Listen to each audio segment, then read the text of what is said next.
አደይ በስተመጨረሻ በአካባቢና በሰፈር ሰዎች ተደፈረች ማለት ነው።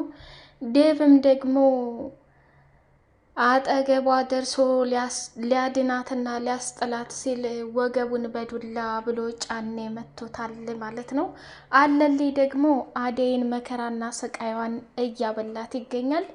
አደይ በአባቷ ምክንያት ገጠር መከራዋንና እንዲሁም የሴትነት ክብሯን ለመድፈር ከፍ ዝቅ እያደረጉና እያሰቃዩት ይገኛሉ። አባቷ የሀገር ሽማግሌ ትልቅ ሰው እንደመሆኑ አንጻር ለባለ ሀብትና ለትልቅ ሰው ሊድራት ከፍ እያለ ባለበት ሰዓት አደይ ደግሞ እሱ እኮ 3 ሰው አግብቶ የፈታ ነው። እኔ አባዬ ከዚህ በላይ ስቃይ መሸከም አልፈልግም። ለእናቴና ለእህቴ መኖር እፈልጋለሁ። እባክህ ተወኝ እያለች አባቷን በልመና ያለች ሴት አባቷ ደግሞ በጥፊ በእርግጫ እያለ ጨክኖባት እንግዲህ ለሌላ ሰው አሳልፏ ተሰጥቷታል ማለት ነው። ያሳዝናል። አደይ ከመደፈር ትተርፍ ይሆን? ዴቭና እንዲሁም ደግሞ ዳይመንድ እና ንጉሱ መንገዱንም እየደከማቸው ቢሆኑ አደይን እንግዲህ አለልኝ ከሚደፍራት ደርሰውላታል ማለት ነው። ዴቭ የሆነችበትን ሁኔታ ሲያይ ራሱን መቆጣጠርና ራሱን ማመን ነው ያቃተው። አደይ ደግሞ እንግዲህ በገዛ አባቷ ስቃይና መከራዋን እየበላች ትገኛለች። እንዲሁም ደግሞ ሚስኪኗ እናቷና እህቷ ደም እንባ እያለቀሱ ይገኛሉ ማለት ነው።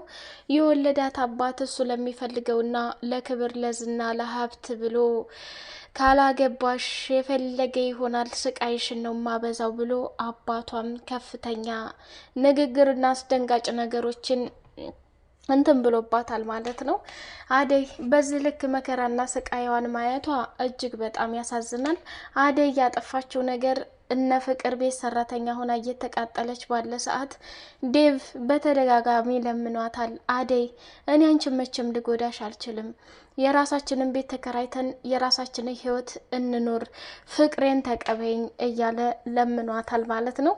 ዴቭ እንግዲህ ስለሚወዳትና ስለሚያፈቅራት ጉዞውን ከከተማ ወደ ገጠር አድርጎ እየተደበደበም እየደከመውም ለአደይ መስዋዕትነትና ዋጋ እየከፈለ ይገኛል።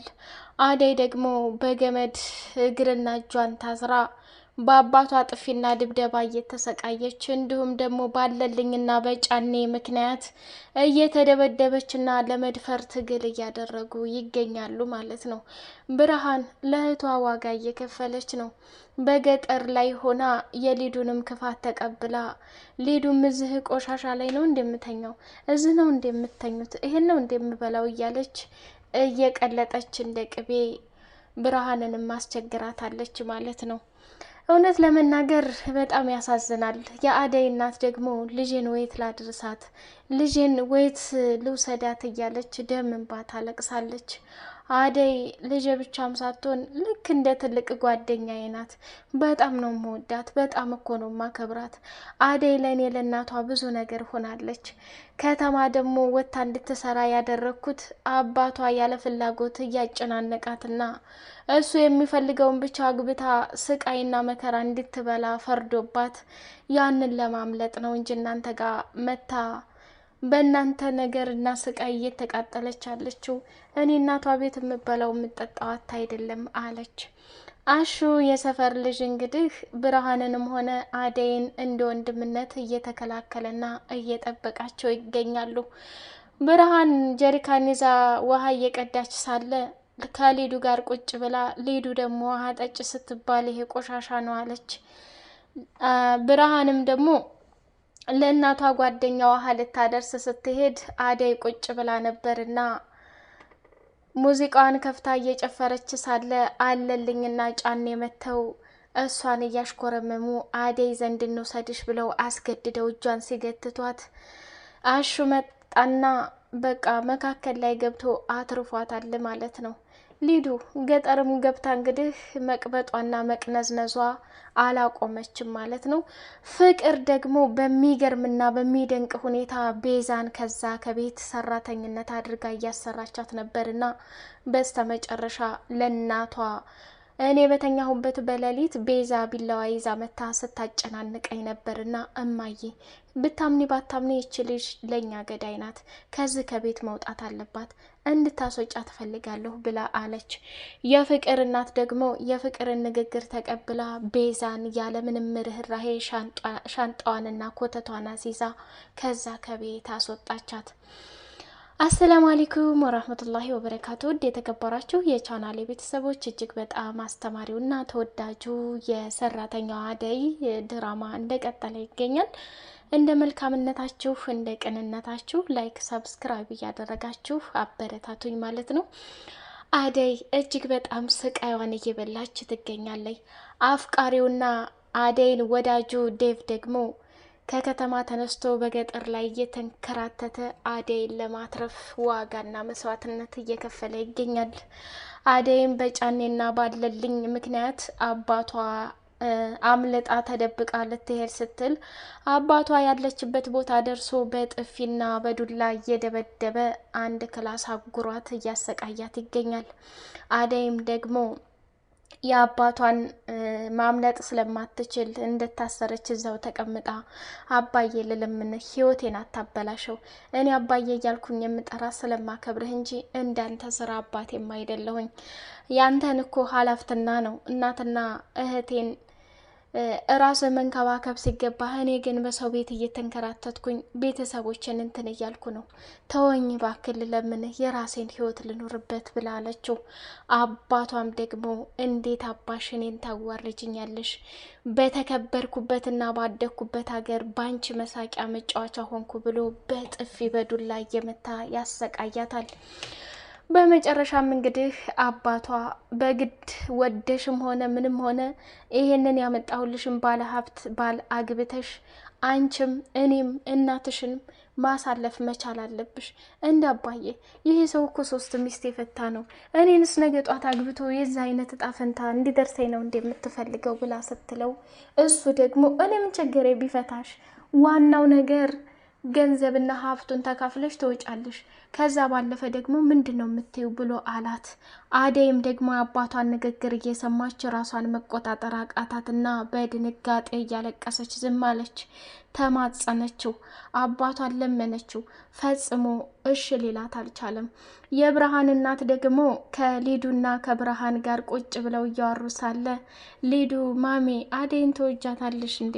ለምንድን ነው አደይ የማትፈልገውን ባል የምታገባው? ለምን እንድታረጓታላችሁ እያለች ስትጠይቅ የአደይ እናት ደግሞ እንዴት ነው ማልወዳት? ልጅ አይደለች እንዴ? አብሮ አደጌ ብዬ እኮ ነው እንትን ያልኳት እና ለእኔ ብዙ ነገር ናት ብላ አለቻት። እንዴ ታዲያ ልታገባ የተቀመጠ ሰው እያለ ነው እንዴ ወንድሜ ላይ ፌጥ የምትለዋለች። ወንድሟን እንግዲህ ሊዱ አደይንን እንዲያገባ ስለማትፈልግ ይሄንን ነገር እንትን ስትል በጣም ግራ ተጋባችና በመጨረሻ እናቲቱ ደግሞ እናንተ በጣም ጥሩ ሰዎች ናችሁ፣ አደይ ጠፋይ ብላችሁ ፍለጋ ድረስ መታችኋል። አደይ ደግሞ እኔም ወደ ከተማ እንድትሄድ ባደርግ አባቷ ቀደመን፣ አባቷ አሰቃያት፣ እንደው ምን አርጓት ይሆን እያለች እናቷም ደም እንባ ማልቀስ ጀመረች። ብርሃንም ደግሞ እናቷን ለማረጋገጥና አደይ ምንም እንደማትሆን እናቷን እያጠናከረች ትገኛለች ማለት ነው። እንግዲህ አለልኝና ጫኔ አደይን ለመድፈር ይህን የመሰለ ገላ ይህን የመሰለ ውብ ነገር በቃ እንትን ማለት አለብን ብሎ ሲለው አለልኝ በጣም ከባድና ራስ ወዳድ ሰው ነው። ጫኔ ግን አረ ተው አባቷ ይገሉናል፣ እኛ የታዘዝነውን ስራ ብቻ እንስራ፣ እንዴት እንደዚህ ልታረግ ትችላለህ? ባለ ሀብት እኮ የሚፈልገው ተነ ክብሯና ከነ ንጹህ ክብሯ ነው ብሎ አለው ማለት ነው። እና በስተመጨረሻ እንዲህ ምን ሆነሃል? ይህን ያክል ጊዜ ከተማ ስትኖር ለማንም ገላዋን ሽጣ የመጣች እኛ እናቆሽሸው ሌላ ያቆሽሸው ማን ያውቃል? ስለዚህ ምንም የሚሆን ምንም በቃ አንተ ከበር ቁምልኝ፣ እኔ ደግሞ እንደሚሆን ላድርገው ብሎ ለጫኔ ትዕዛዝ ሰጠው። ጫኔ ደግሞ እሻለና በር ላይ ሲሆን ደመቀና እንዲሁም ዳይመንድና ኪንጎ ወደ አደይ የታገተችበት ቤት እየቀረቡ ሳለ በስተጀርባ ጫኔ መጣና ዴቭን ወገቡን ሲለው እዛው ወደቀ ማለት ነው። ደመቀና ኪንጎ ሊገቡ ሲሉ ደግሞ የዴቭን መደብደብ ሲያዩ ተመለሱና ድንግጥ ብለው ቆሙና ቁጭ ብለው ተደብቀው ወደ አደይ ዘንድ ደረሱላት ማለት ነው። አደይ ስቃዩ አይበቃም እንዴ? ከዚህ በላይ እስከ መቼ ድረስ ነው? አባቷስ ቢሆን በዚህ ልክ እንደዚህ ልጁን የሚያሰቃየው ለምንድን ነው? ለማንኛውም እጅግ በጣም አስተማሪ ፓርት ነው፣ በተለይ ገጠር ሄደው ከተወኑ በኋላ። ምክንያቱም እንደዚህ በሚዲያም ያልወጣ በሶሻል ሚዲያም ያልወጣ ብዙ አባቶች ለክብርና ለዝና ለሀብት ስል ልጆቻቸውን ያላስፈላጊ የሆነ እሳት ውስጥ ታስገቡ በኋላ ያንን እሳት መከራና ስቃይ የሚበሉት ልጆቻቸው ብቻ ነው። የአደይ አባት ደግሞ ከተማርኩት አንጻር ለራሱ ክብርና ዝና ሀብትና ብር ማግኘቱን እንጂ የአደይን ስቃይና መከራ ፈጽሞ አልተረዳትም። እሷ ደግሞ በድህነቴም ቢሆን ሰርቼ በጉልበቴ እናትና እህቴንን እጦራለሁ፣ ልቀቀኝ፣ በቃ ተዚህ በላይ አታስጨንቀኝ እያለች አባቷን እየለመነች ነበር። አባትየውም ደግሞ ብቻ ወልዶ ስላሳደገ ብቻ ይሄን ነገር ካልሆንሽ ብሎ በስተመጨረሻ ልጅ ላይ ጠባሳ ነገር ማድረግ እጅግ በጣም ከባድ ነው እና ብዙ አባቶች እንደዚህ አይነት አካሄድም የሚፈጽማሉ። እጅግ ደግሞ መልካም አባቶች ለልጆቻቸው እነሱ በፈለጉት መንገድ እንጂ ልጆቻቸውን በሚጠቅም መንገድ እንጂ በሚጎዳ መልኩ አያደርጉም እና ጫኔና ለልኝ ደግሞ የትልቅ ሰው በዚህ አይነት እንደዚህ መውረድ ለትውልድና በእናንተ አይነት እድሜ ያለን ሰው እንደዚህ የመድፈርና ሰውን የማሰቃየት ሙከራ ማድረግ እጅግ በጣም እንደሚያስጠላና እንደሚደብር ተምረናል። ሊሊና ኤላ ደግሞ ቤዛ ስትመጣባት በጣም ተናዳለች። ከአሁን በኋላ እንግዲህ ቤዛ ሊሊን አቃጥላ እንደምትደፋት እዛው ኤላን እንትን እያለች እሷን እንደምታሰቃያት ይታያል። ሊሊ ደግሞ እጅግ በጣም ጠንካራና ራሷን የምትጠብቅ ትዳሯን የምትወድ ለትዳሯ ክብር ያላት ልዩ ሴት ናትና ቤዛን አብራ ታወጣታለች እንጂ ታሰቃያት አይመስለኝም። ኤላ ደግሞ ቤዛ እንድትቀመጥ ወስኗል ማለት ነው። ባርኬ ደግሞ የቤዛ እናትና ቤተሰብ ሀገር ሄዶ ቤተሰብና እናቷን ላለመናገር ውርደቷ እንዳይወጣባት ዝም ብላለች። እንግዲህ ለሊ ብቻ ናት የቤዛን ተንኮልና ክፋት ያወቀችባት ማለት ነው። ፍቅር በስተመጨረሻ ናኦልም መቶ ሊዱ አለች ወይ ብሎ ሲጠይቃት ሊዱ ገጠር እንደገባችና አደይን ፍለጋ እንደሄደች ስትነግረው በቃ ቻው በይልኝ እኔ ወደ ውጭ ሀገር ልሄድ ነው ብሎ አላት። ናኦል እንዴት መጣ የሚለው ደግሞ በጣም ግራ ገብቷት ፍቅርም እናት ተጫወቱ ደሞ አንተ ማነህ እያለች እየጠየቀችው ነበረ ማለት ነው። ፍቅር እንግዲህ የቤቱን ሰው አስወጥታ ስትጨርስ ባዶዋን እንደምትቀር እናቷ እየነገረቻት ነበርና ቤታችን እኮ ጭር አለ፣ አሁን እኔ ደግሞ ወደ እናቴ ዘንድ ስሄድ ማን ጋር ልትቀመጭ ነው እያለች ስትላት አይ ዴቭዬ ይመጣልኛል ብላለች። ዴቭ እኮ አደይን አፍቅሮና አደይን ወዶ ገጠር ለገጠር እየተንከራተተና ደምን ባያለቀሰ ዴቭ ወደ እኔ ይመጣል የሚለው አስተሳሰብሽ ፍቅር በጣም ትገርሚያለሽ ማለት ነው። እንግዲህ በስተመጨረሻም የፍቅር ተንኮልና የፍቅር ውርደት አደይን እንደዚህ አቃጥላ ባትደፋት እዛ ተቤት አትወጣም ነበረ። ዴቭ ለአደይ ሳትደፈር ከደረሰላት አንጠልጥሎ ወደ ከተማ መልሶ ይዟት ይመጣ ይሆኖ የሚለውን በጉጉት የምናይ ይሆናል። ውድ የቻናሌት ቤተሰቦች በቀጣይ ፓርት እስከምንገናኝ ላይክ፣ ሰብስክራይብ እያደረጋችሁ አበረታቱልኝ። ሰላም ለሀገራችን።